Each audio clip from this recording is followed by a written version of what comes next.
mengenai cara saya mengatur duit selama 12 tahun terakhir saya berkarir gitu ya. Akhirnya sampai bisa menjadi miliarder.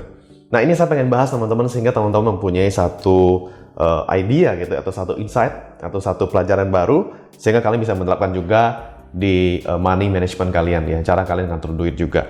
Nah, saya di sini harus menggunakan iPad teman-teman karena saya harus menggambar, jadi bisa lebih clear, lebih jelas ya. Nah, di sini saya bagi dua ya. Saya bagi menjadi dua. Satu di sini adalah orang miskin, ya polanya orang miskin dan orang kaya. Pertama, kita harus sadar satu hal bahwa orang miskin, orang kaya, orang menengah, kelas menengah gitu ya, siapa saja kita punya waktu yang sama, yaitu 24 jam. Yang membedakan orang bisa menjadi kaya atau miskin ya secara finansial itu memang dari faktor bagaimana cara pola mereka mengelola teman-teman ya. Kalau polanya salah, hasilnya salah. Kalau polanya benar, hasilnya benar. Nah, ini yang harus kita pelajari. Nah, pertama, saya pengen bahas yang miskin terlebih dahulu. Mengapa yang miskin susah kaya? Karena polanya salah. Pola mereka bagaimana? Pertama, kita sama-sama punya waktu yang sama, ya kan? 24 jam. Saya di sini tulis time. Ya, kita punya time, kita punya waktu. Waktu kita ini kita pakai buat bekerja, ya kan? Jadi time, di sini kerja. Nah, dari kerja, kita dapat apa? Kita dapat uang, money. Nah, setelah dapat money, apa yang kita lakukan? Pasti kita spend. Kita pakai buat bayar listrik, bayar wifi ya, listrik air.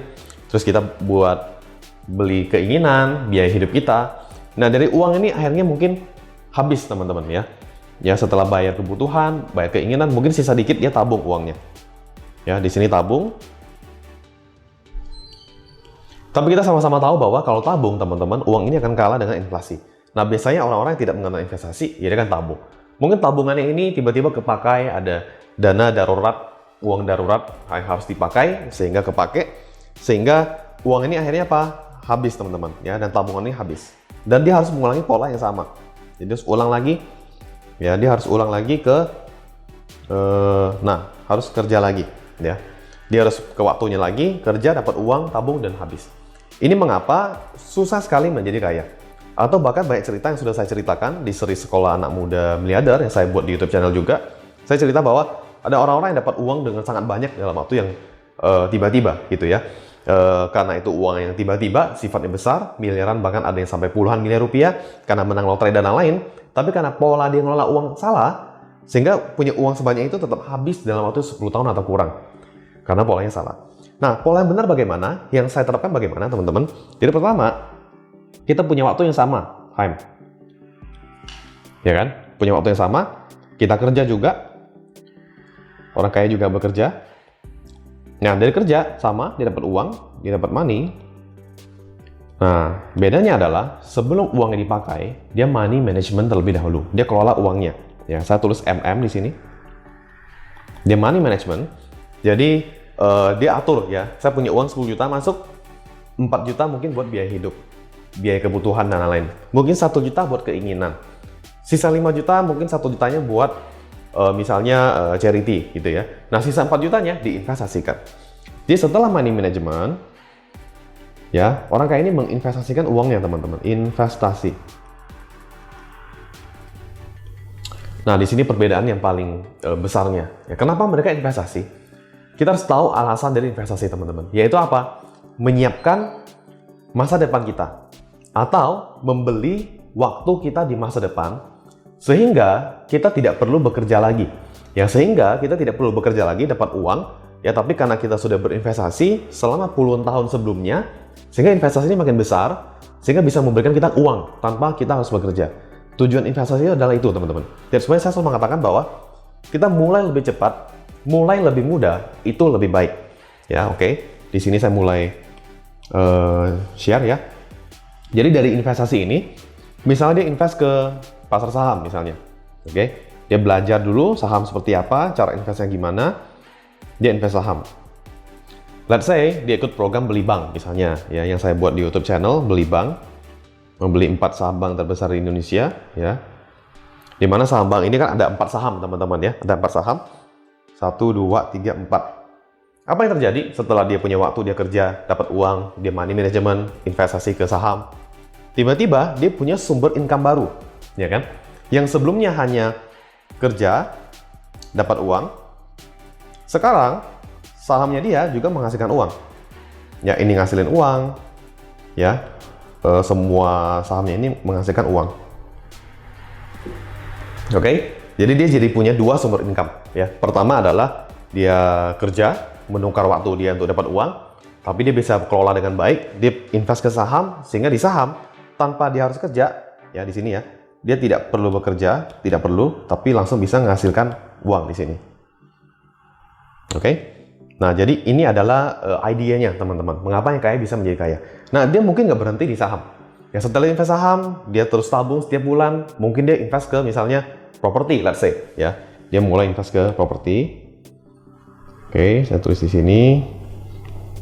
Properti. Nah, mungkin properti memang, apalagi kalau kita bicara di daerah Jakarta dan sekitarnya, mungkin investasinya mahal, teman-teman, ya, bisa berapa miliar rupiah. Tapi sekarang, kebetulan juga saya yang bangun, ya, saya bangun satu platform namanya landx.id. Teman-teman pengen cari tahu lebih lanjut, bisa ke Instagramnya landx.id. Jadi, kita bisa invest properti, kos-kosan, misal harga satu kos itu 5 miliar rupiah, kita bisa crowdfunding ramai-ramai dengan lainnya untuk mempunyai properti itu. Jadi misalnya harga propertinya 5 miliar rupiah, kita bagi 1000 unit. Jadi kita bisa invest mulai dari 5 juta teman-teman. Ya, bisa kita invest 5 juta, bulan depan invest lagi 5 juta, total 10 juta. Maka kita mempunyai bagian dari kepemilikan satu properti itu yang menghasilkan biaya sewa buat kita. Ya, kos-kosan itu kan kita orang sewa, kita dapat income. Jadi di properti kita bisa menerima dua jenis penghasilan, ya. Yang pertama adalah capital gain, sama seperti saham, kenaikan nilai aset. Yang kedua adalah rental income. Nah, di LandX, semua properti yang kita listing itu selalu membagikan income setiap 3 bulan, teman-teman, ya. Jadi, kalau kita invest ke sini, itu seperti kita punya properti. Dan ini memberikan kita income setiap bulan. Tanpa kita harus bekerja, ya. Jadi, sampai sini, kita sudah punya 2 income tambahan, ya, yaitu saham, nggak usah kerja bisa ngasilin uang. Yang kedua adalah properti, ya, kita invest ke sana bisa kasih kita income.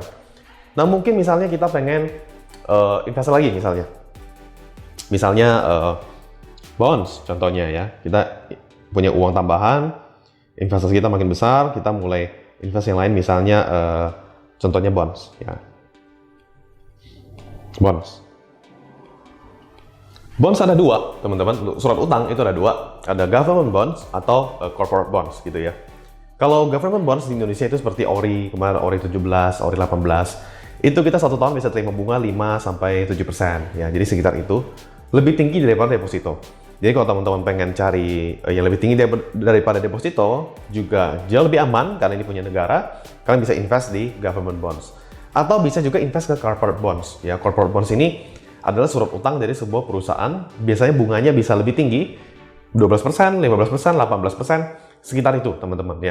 Tapi juga harus diperhatikan kalau namanya corporate bonds ini bisa lebih gagal bayar dan lain-lain. Ya, memang bunga lebih besar, tapi juga risiko lebih besar.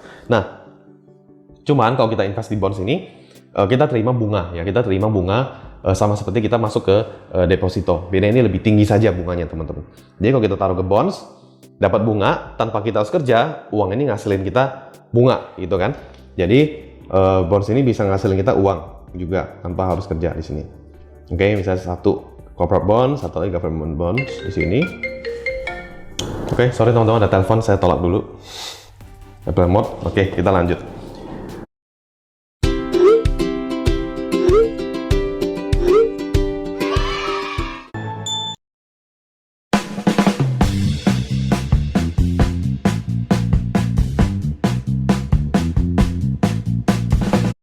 Nah, dari sini teman-teman, misalnya dia tertarik untuk invest ke bisnis, entah itu dia bangun bisnis sendiri, entah itu dia beli franchise, begitu ya.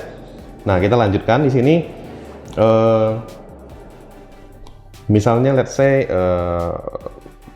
bisnis, gitu ya. Nah, tapi bisnis modalnya besar, ya. Nah, bisnis ini juga bisa teman-teman pilih untuk invest yang lebih kecil, itu juga bisa di landx.id, teman-teman, ya. Teman-teman bisa cari tahu di landx.id di Instagram, saya tulis di sini. Jadi kita ada listing bisnis restoran, kemarin ada bisnis pabrik pupuk batu bara.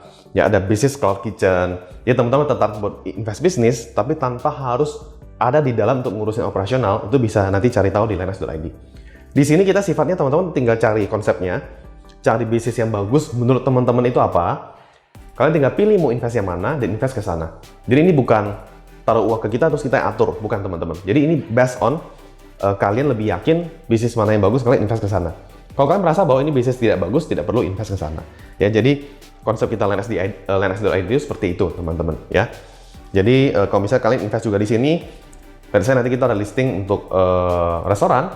Kalian melihat restoran ini sangat bagus, nah maka ini bisa jadi satu income tambahan. Oke, kalian invest 2. Nah, jadi makin lama, teman-teman, pola seperti ini, apa yang terjadi? Ya, uang ini akan makin besar. Money ini akan makin besar, ya. Money ini akan makin besar. Tapi kita lihat, money ini kita jadi punya 5 sumber income. Pertama kita bekerja, ya kan? Ini yang pertama kita bekerja. Yang kedua kita invest di saham, program beli bank misalnya. Ketiga kita masuk properti. Keempat kita masuk ke bonds. Kelima kita bisnis, ya. Nah, dengan seperti ini, kita jadi punya 5 sumber income di waktu yang sama, teman-teman. Coba kita bandingkan dengan pola yang miskin yang sebelah kiri. Di sini hanya punya satu jenis income. Kalau kita kerja, punya uang, dan uang ini kita habiskan begitu saja, apa yang terjadi, teman-teman? Maka 10 tahun, 20 tahun kemudian, kita tetap harus bekerja lagi, begitu ya. Jadi, kalau tiba-tiba tidak bisa kerja karena sakit atau apa, maka uangnya juga tidak masuk. Ya, tidak punya uang, nggak bisa spend sana-sini, kebutuhan, dan tidak ada tabungan. Bahaya. That's why kita perlu pola yang kedua. Kita perlu berhemat dulu di awal, kita perlu money management di awal untuk membeli waktu kita di masa depan sekali lagi.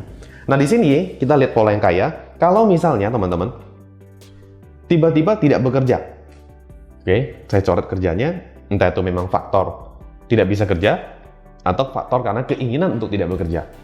Tidak apa-apa, karena kenapa? Dia sudah punya saham yang asetnya makin besar setelah puluhan tahun, yang bisa memberikan dividen yang besar. Dia punya properti, bisa kasih dia uang setiap 3 bulan. Dan properti cenderung naik dalam jangka panjang. Ada bunga bonds, mungkin bunga yang terima tiap bulan atau per 1 tahun gitu ya.